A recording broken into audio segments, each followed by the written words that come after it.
اعوذ باللہ من الشیطان الرجیم بسم اللہ الرحمن الرحیم۔ السلام علیکم ناظرین، میں ہوں آپ کا میزبان محمد شاہد عمران، اور آج ہمارے اسٹوڈیو میں جناب مصدق محمود دانش صاحب تشریف رکھتے ہیں، جو کہ ایک تجزیہ نگار اور ایک دانشور ہیں۔ آج ہمارے پروگرام کا اصل مقصد جو ہے وہ پاکستان کی ایک مشہور و معروف ہستی، ایک شاعرہ پروین شاکر صاحبہ کو خراج تحسین پیش کرنا ہے۔ پروین شاکر کی یاد میں ہم نے یہ پروگرام ارینج کیا ہے، تو اس میں مصدق محمود دانش صاحب پروین شاکر صاحبہ کی زندگی پر کچھ روشنی بھی ڈالیں گے، اور ان کی مشہور و معروف جو شاعری ہے اور شاعری کی خصوصیات اور بہت ساری ایسی باتیں ان کی زندگی کے بارے میں جو شاید آپ نہ جانتے ہوں، وہ آج ہم مصدق محمود دانش صاحب سے سنیں۔ ناظرین، سب سے پہلے ہم مصدق محمود دانش صاحب سے پروین شاکر صاحبہ کی زندگی کی ابتدائی جو باتیں ہیں وہ سنیں گے۔ تو مصدق محمود دانش صاحب، آپ ہمیں بتائیں کہ پروین شاکر صاحبہ جو ہیں انہوں نے کن حالات میں اپنی زندگی کی ابتدا کی، اور ان کی زندگی کے ابتدائی لمحات میں کون سی یادگار باتیں یا کون سی ایسی باتیں تھیں جو قابل یاد ہیں یا جن کو یاد کیا جا سکتا ہے۔ بسم اللہ الرحمن الرحیم۔ سب سے پہلے میں شیخ صاحب کا شکریہ ادا کرتا ہوں کہ انہوں نے اپنے پروگرام میں مجھے بلایا، اور جس شخصیت پر مجھے اظہار خیال کا موقع دیا وہ بڑی مشہور شخصیت ہے۔ اور سب سے پہلے میں چاہتا ہوں کہ ان کی ابتدائی زندگی کے بارے میں کچھ میں آپ کو بتاؤں کہ پروین شاکر 24 نومبر سن 1952 کو کراچی میں پیدا ہوئی۔ ان کے والد کا نام سید شاکر حسین تھا، جو خود بھی شاعر تھے، اور مزے کی یہ بات ہے کہ وہ ان کا تعلق ہندوستان سے تھا۔ ہندوستان کی وہ دھرتی ہے جہاں پر نامی گرامی شاعر ہوئے ہیں، مصنف ہوئے ہیں، ادیب ہوئے ہیں، اور بعد میں پھر انہوں نے ہجرت کی اور کراچی میں سکونت اختیار کی۔ پروین شاکر کو شروع سے شاعری سے لگاؤ تھا۔ انہوں نے ابتدائی تعلیم کراچی سے ہی حاصل کی، اور ان کا تعلق جس گھرانے سے تھا وہ علمی و ادبی گھرانہ تھا۔ ان کے نانا سید حسن عسکری ایک مشہور شخصیت ہے، اردو ادب میں ان کا ایک اعلیٰ مقام ہے، اور سید حسن عسکری نے بچپن ہی میں کچھ اس انداز سے پروین شاکر کی تربیت کی کہ انہوں نے شاعری کی طرف اپنی جو ہے وہ اپنی زندگی جو ہے وہ رغبت دلائی،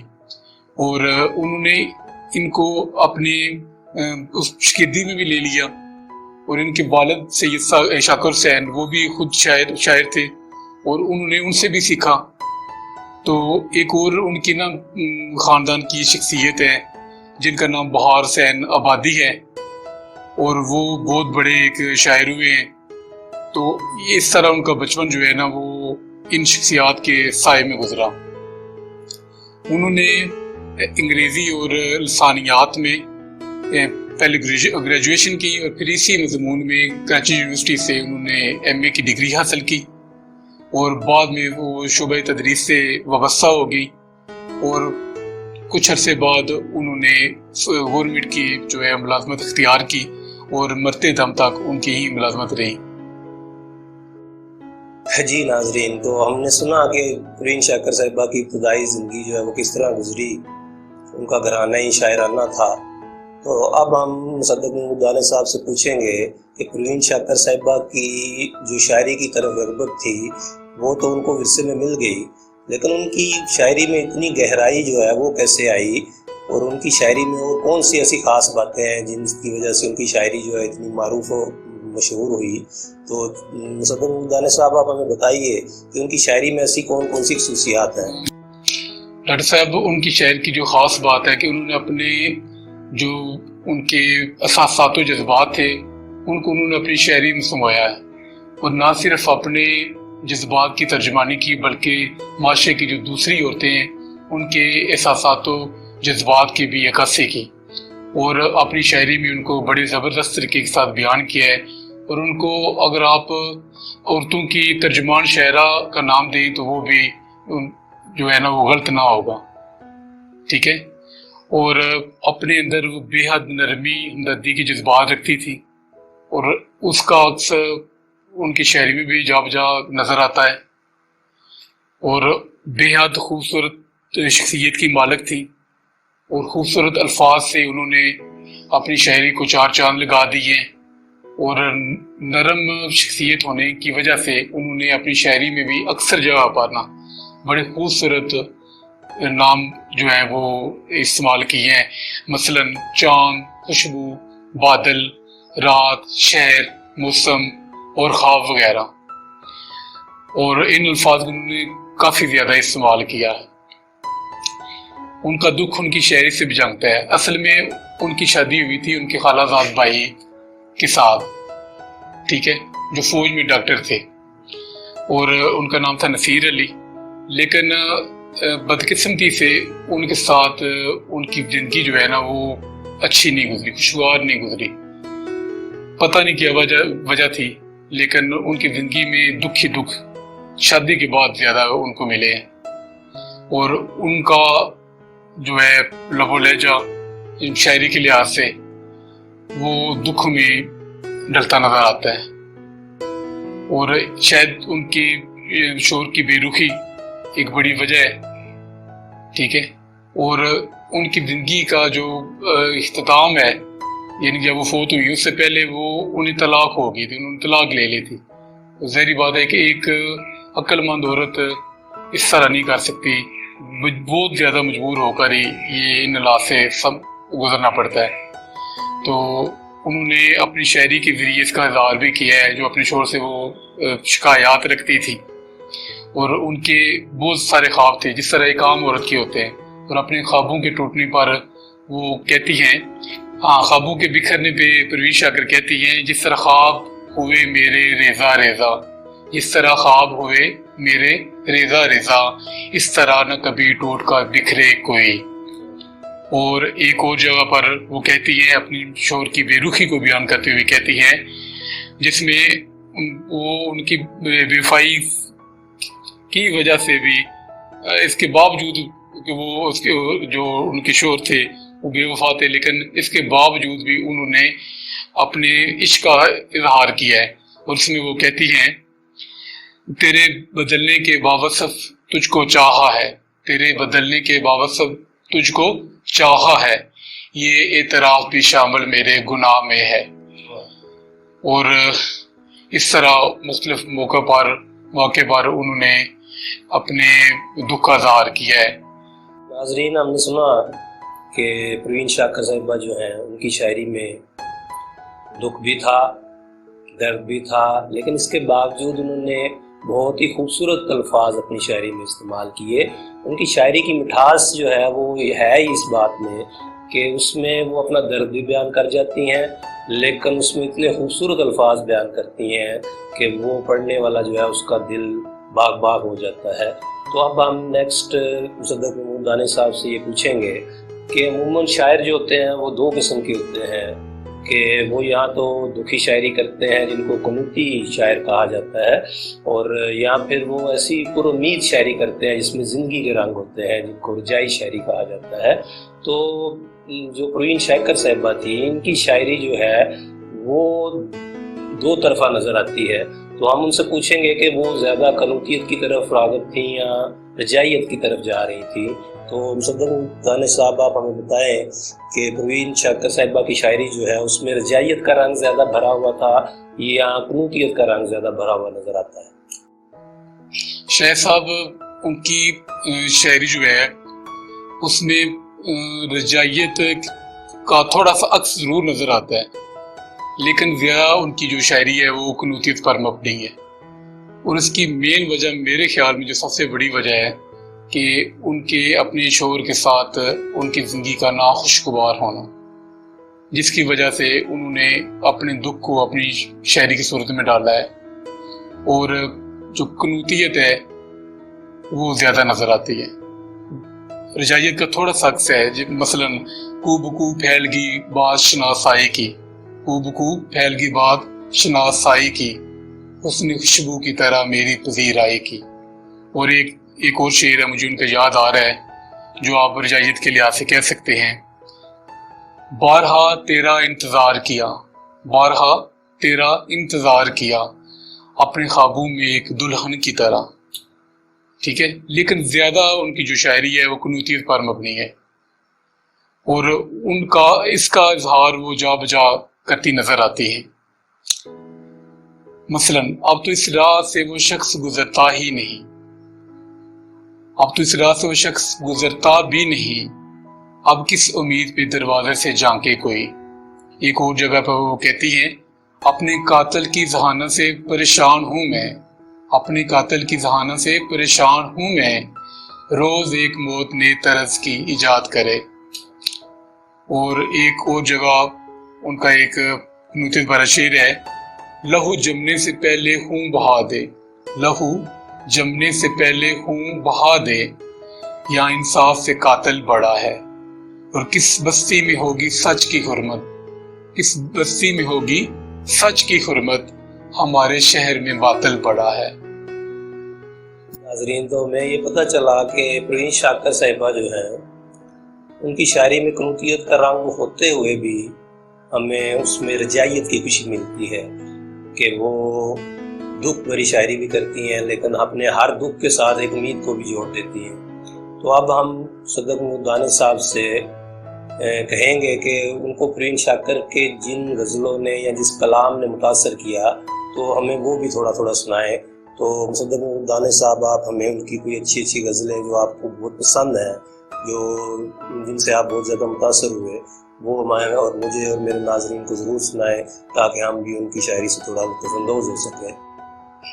ڈاکٹر صاحب، اگر میرے دل کی بات پوچھے تو مجھے ان کی ساری شاعری بہت زیادہ پسند ہے،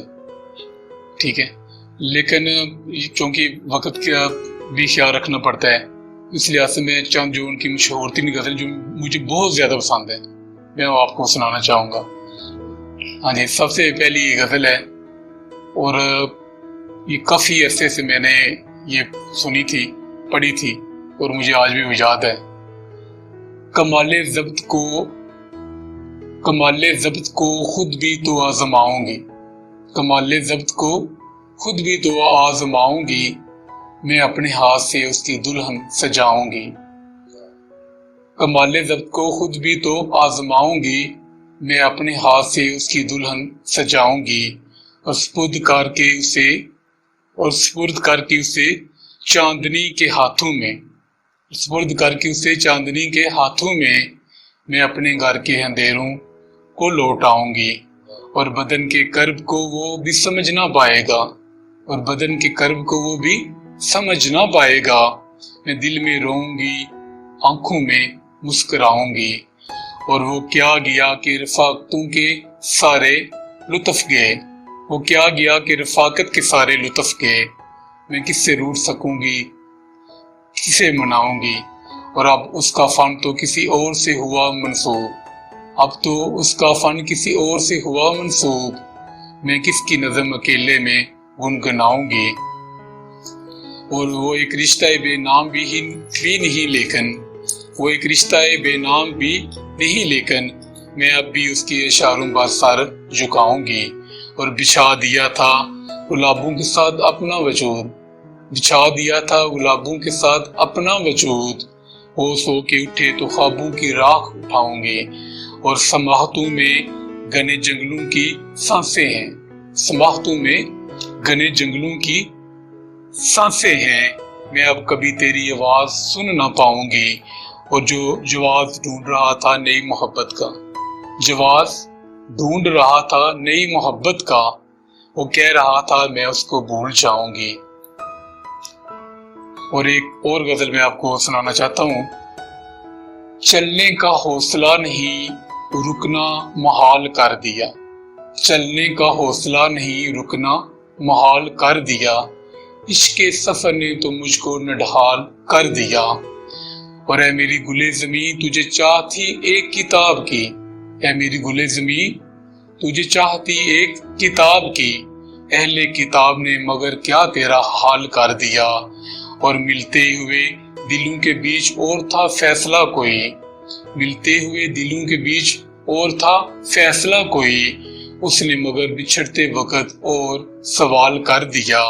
اور اب کے ہوا کے ساتھ ہے دامنے یار منتظر، اب ہوا کے ساتھ ہے دامنے یار منتظر، بانوے شب کے ہاتھ میں رکھنا سنبھال کر دیا، اور ممکنہ فیصلوں میں ایک ہجر کا فیصلہ بھی تھا، اور ممکنہ فیصلوں میں ایک ہجر کا فیصلہ بھی تھا۔ ہم نے تو ایک بات کی، اس نے کمال کر دیا، اور میرے لبوں پہ مہر تھی پر میرے لبوں پہ مہر تھی پر میرے شیشہ رو نے تو میرے لبوں پہ مہر تھی پر میرے شیشہ رو نے تو شہر کے شہر کو میرا واقف حال کر دیا، اور چہرہ و نام ایک ساتھ آج نہ یاد آ سکے، وقت نے کس شبی کو خواب و خیال کر دیا، اور مدتوں بعد اس نے آج مجھ سے کوئی گلہ کیا، اور مدتوں بعد اس نے مجھ سے آج کوئی گلہ کیا، منصب دل بری پہ کیا مجھ کو بحال کر دیا۔ گے موسم میں جو کھلتے تھے گلابوں کی طرح، گے موسم میں جو کھلتے تھے گلابوں کی طرح، دل پہ اتریں گے وہی خواب عذابوں کی طرح، اور راکھ کے ڈیر پہ اب رات بسر کرنی ہے، راکھ کے ڈیر پہ اب رات بسر کرنی ہے، جل چکے ہیں میرے خیمے میرے خوابوں کی طرح،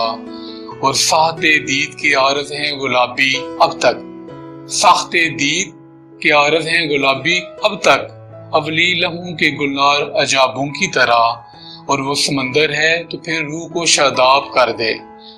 اور وہ سمندر ہے تو پھر روح کو شاداب کرے، تشنگی کیوں مجھے دیتا ہے سرابوں کی طرح، اور غیر ممکن ہے تیرے گھر کے گلابوں کا شمار، اور غیر ممکن ہے تیرے گھر کے گلابوں کا شمار، میرے رستے ہوئے زخموں کے حسابوں کی طرح، اور یاد تو ہوں گی وہ باتیں تجھے اب بھی لیکن، اور یاد تو ہوں گی وہ باتیں تجھے اب بھی لیکن، شیلف میں رکھی ہوئی بند کتابوں کی طرح، اب کون جانے نئے سال میں تو کس کو پڑھے، اور کون جانے نئے سال میں تو کس کو پڑھے، تیرا معیار بدلتا ہے نصابوں کی طرح، اور شوق ہو جاتی ہے اب بھی تیری آنکھوں کی چمک، اور شوق ہو جاتی ہے اب بھی تیری آنکھوں کی چمک، گائے گائے تیرے دلچسپ جوابوں کی طرح، اور ہجر کی شب میری تنہائی پہ دستک دے گی، اور ہجر کی شب میری تنہائی پہ دستک دے گی، تیری خوشبو میرے کھوئے ہوئے خوابوں کی طرح، کو بکو پھیل گئی بات شناسائی کی، کو بکو پھیل گئی بات شناسائی کی، اس نے خوشبو کی طرح میری پذیرائی کی، تو کیسے کہہ دوں کہ مجھے چھوڑ دیا ہے اس نے، کیسے کہہ دوں کہ مجھے چھوڑ دیا ہے اس نے، بات تو سچ ہے مگر بات ہے رسوائی کی، اور وہ کہیں بھی گیا لوٹا تو میرے پاس آیا، وہ کہیں بھی گیا لوٹا تو میرے پاس آیا، بس یہی بات ہے اچھی میرے ہر جائے کی، اور تیرا پہلو تیرے دل کی طرح آباد رہے، تیرا پہلو تیرے دل کی طرح آباد رہے، تجھ پہ گزرے نہ قیامت شب تنہائی کی، اور اس نے جلتی ہوئی پیشانی پہ جب ہاتھ رکھا، اس نے جلتی ہوئی پیشانی پہ جب ہاتھ رکھا، روح تک آگی تاثیر مسیحائی کی، اور اب بھی برسات کی راتوں میں بدن ٹوٹتا ہے، اور اب بھی برسات کی راتوں میں بدن ٹوٹتا ہے، جاگ اٹھتی ہے عجب خواہشیں انگڑائی کی۔ اور آخری غزل میں آپ کو سنانا چاہتا ہوں،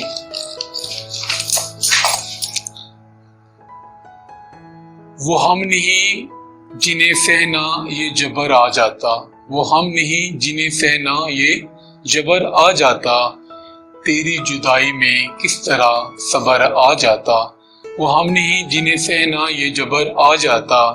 تیری جدائی میں کس طرح صبر آ جاتا، اور فصیلیں توڑ نہ دیتے جو اب کے اہل قفس، اور فصیلیں توڑ نہ دیتے جو اب کے اہل قفس، طور طرح کا اعلان جبر آ جاتا، اور وہ فاصلہ تھا دعا اور مستجابی میں، اور وہ فاصلہ تھا دعا اور مستجابی میں، کہ دھوپ مانگنے جاتے تو ابر آ جاتا، اور وہ مجھ کو چھوڑ کے جس آدمی کے پاس گیا، اور وہ مجھ کو چھوڑ کے جس آدمی کے پاس گیا، برابری کا بھی ہوتا تو صبر آ جاتا، اور وزیر و شاہ بھی خس خانوں سے نکل آتے، وزیر و شاہ بھی خانوں سے نکل آتے اگر گمان میں انگارے قبر آ جاتا۔ ناظرین، تو ہم نے پروین شاکر صاحبہ کی چند معروف غزلیں مصدق محمود دانش صاحب سے سنی۔ تو اب پروگرام کے اختتام سے پہلے ہم مصدق محمود دانش صاحب سے یہ جاننا چاہیں گے کہ پروین شاکر صاحبہ جتنی خوبصورت شاعرہ تھیں، ان کی زندگی کا اختتام اتنا اچھا نہیں ہوا، بہت دردناک ہوا۔ تو وہ ہمیں تھوڑا سا بتائیں کہ ان کی وفات کیسے ہوئی اور کیسے وہ اپنی زندگی جو ہے وہ اس سے دستبردار ہوئی۔ تو ہم مصدق محمود دانش صاحب سے جانتے ہیں۔ میں نے پہلے بھی بتایا تھا نا کہ وہ سرکاری جاب کرتی تھی، اور ان کی وفات کس طرح ہوئی؟ 26 دسمبر سن 1994 کو وہ صبح جب اپنے دفتر جا رہی تھی تو اسلام آباد میں ایک روڈ پر اپنی کار میں جب وہ جا رہی تو سامنے سے ایک بس آ رہی تھی اور بڑی تیز رفتاری کے ساتھ آ رہی تھی، اور اس کے ساتھ ان کی کار کی ٹکر ہوگی اور انہیں ہسپتال لے جایا گیا، لیکن وہ زخموں کی تاب نہ لاتے ہوئے اپنے خالق حقیقی سے جا ملی۔ اور آج بھی ان کی جو قبر ہے وہ اسلام آباد کے قبرستان میں ان کی یہ قبر ہے، وہاں پر وہ مدفن ہے۔ اور ان کی قبر پہ انہی کے یہ اشعار کندہ ہیں جو میں آپ کو سنانا چاہوں گا۔ یا رب میرے سکوت کو نغمائے سہرائی دے، یا رب میرے سکوت کو نغمائے سہرائی دے، زخم ہنر کو حوصلہ لب کشائی دے، زخم ہنر کو حوصلہ لب کشائی دے، اور شہر سخن سے روح کو وہ آشنائی دے، شہر سخن سے روح کو وہ آشنائی دے، آنکھیں بھی بند رکھوں تو رستہ سجائی دے۔ اور بلا شبہ پروین شاکر اردو ادب کی ایک بہترین شاعرہ تھی، اور ان کی شخصیت ایسی تھی کہ ہر کسی پر وہ ان کی شخصیت جو طاری ہو جاتی تھی، اور ان کی شاعری جو ہے وہ دلوں کے تاروں کو چھیڑتی ہوئی روح میں اتر جاتی تھی۔ اور انہوں نے پہلے ہی اب کہہ دیا تھا کہ مر بھی جاؤں تو کہاں لوگ بلائی دیں گے، مر بھی جاؤں تو کہاں لوگ بلائی دیں گے، لفظ میرے ہونے کی گواہی دیں گے۔ اور ڈاکٹر صاحب یہ الفاظ واقعی حقیقت پر مبنی ہیں۔ ان کی وفات کو 26 سال گزر چکے ہیں،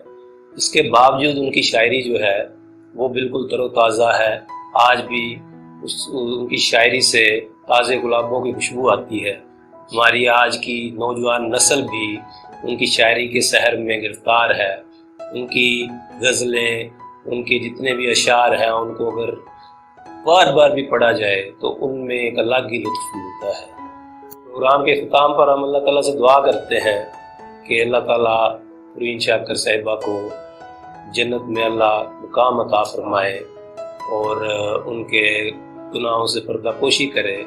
اور ان کے درجات بلند فرمائے۔ امید ہے آپ لوگوں کو ہمارا یہ پروگرام اچھا لگا ہوگا۔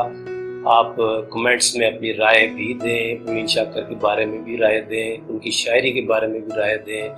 اور ہماری اس ویڈیو کو لائک اور شیئر بھی کریں، اور ہمارے چینل کو سبسکرائب کریں تاکہ اس طرح کے اور معلوماتی پروگرام آپ تک پہنچتے رہیں۔ تو آگے پھر ہم کسی نئے پروگرام میں ملیں گے،